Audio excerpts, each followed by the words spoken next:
Shri Ramji Lal Suman 5 minute please, 5 minute बोलो sir. 5 minute, nothing is going on record madam, nothing is going on record please 5 minutes. उपसभापति जी,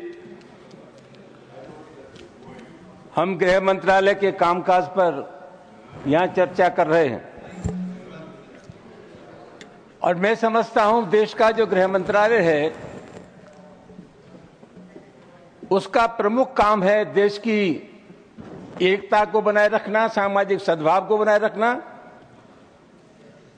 ये पूरा देश एक घर है और हिंदुस्तान के प्रधानमंत्री और गृह मंत्री का ये दायित्व है कि हिंदुस्तान में विभिन्न जाति और धर्मों के लोग रहते हैं, यहां सभी धर्मों में सामंजस्य हो, एक धर्म के मानने वाले दूसरे धर्म की इज्जत करें। लेकिन पिछली बार देखने में आया है कि जानबूझ करके हमारे देश में सामाजिक सद्भाव को बिगाड़ने की कोशिश की जा रही है। उपसभापति जी, मैं नहीं जानता, अभी होली का त्योहार था और मैंने कहीं नहीं पढ़ा कि किसी मुसलमान ने यह कहा हो कि हम सद्भावना बिगाड़ना चाहते हैं या होली के त्योहार में व्यवधान पैदा करना चाहते हैं। लेकिन इसके बावजूद भी तमाम ऐसे बयान आए जिसके चलते समाज में दरार पैदा हुई, रिश्ते खराब हुए। सर, एक बिहार के विधायक हैं और एक उत्तर प्रदेश के विधायक हैं। इन दोनों लोगों ने यह कहा कि मुसलमान अपने घर में कैद हो जाए होली पर।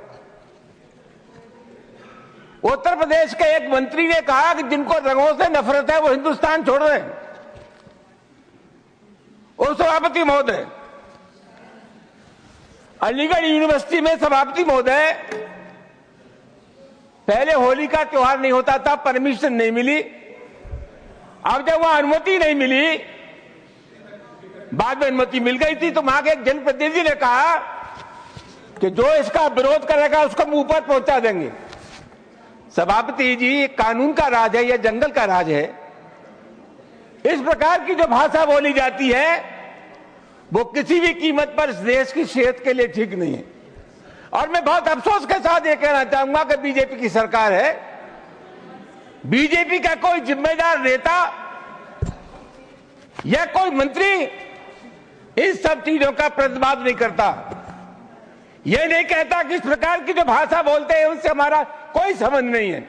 तो क्या हम मान करके चले कि इस प्रकार के जो तत्व है उनको सरकारी संरक्षण प्राप्त है या इनको भाषा अच्छी लगती है? सभापति महोदय, बार बार कहा जाता है और अभी कहा गया कि जो लोग होली में के त्योहार पर होली नहीं खेलना चाहते, और जैसा मैंने कहा जिनको रंग पसंद नहीं है वो हिंदुस्तान छोड़ दें।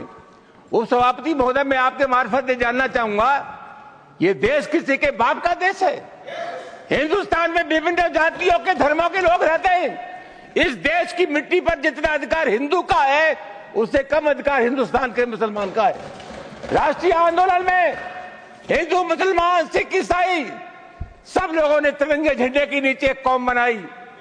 आखिरी मुगल बादशाह जफर, उसके बेटों का सर कलम कर दिया गया, बादशाह जफर के पास भेज दिया गया और अंग्रेजों ने कहा दमदमे में दम नहीं, अब खैर मांगो जान की, ए जफर ठंडी पड़ी अब तेग हिंदुस्तान की। बूढ़े बादशाह जफर ने कहा गाजियों में बू रहेगी जब तक ईमान की, तख्त से लंदन तक चलेगी तेग हिंदुस्तान की। सभापति महोदय, कौन है इसका ठेकेदार? हर बात में एक तो ये बीजेपी के लोगों का तकिया कलाम हो गया है सभापति महोदय कि मुसलमान, इनमें बाबर का डीएनए है। उप सभापति महोदय, मैं जानना चाहूंगा कि बाबर का डीएनए मुसलमान में है। हिंदुस्तान का मुसलमान तो बाबर को अपना आदर्श मानता नहीं है, वो तो मोहम्मद साहब को अपना आदर्श मानता है, सूफी संतों की परंपरा को अपना आदर्श मानता है। लेकिन सभापति महोदय, मैं जानना चाहूंगा कि बाबर को लाया कौन? बाबर को इब्राहिम लोदी को हराने के लिए राणा सांगा लाया था। तो तो मुसलमान तो बाबर की औलाद हैं और तुम गद्दार राणा सांगा की औलाद हो। ये हिंदुस्तान में तय हो जाना चाहिए। अगर बाबर की तो आलोचना करते हैं, राणा सांगा की आलोचना नहीं करते। सभापति महोदय, ये बहुत सभापति महोदय, ये देश की एकता आप अनुभवी आदमी है, बातचीत में संसदीय मर्यादाओं का ध्यान रखें। संसदीय मर्यादाओं का ध्यान रखें।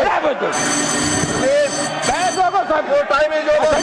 जो भी चीजें संसदीय मर्यादा के अनुकूल नहीं है, आजादी की लड़ाई में सभापति महोदय, please your time is over, you please sit.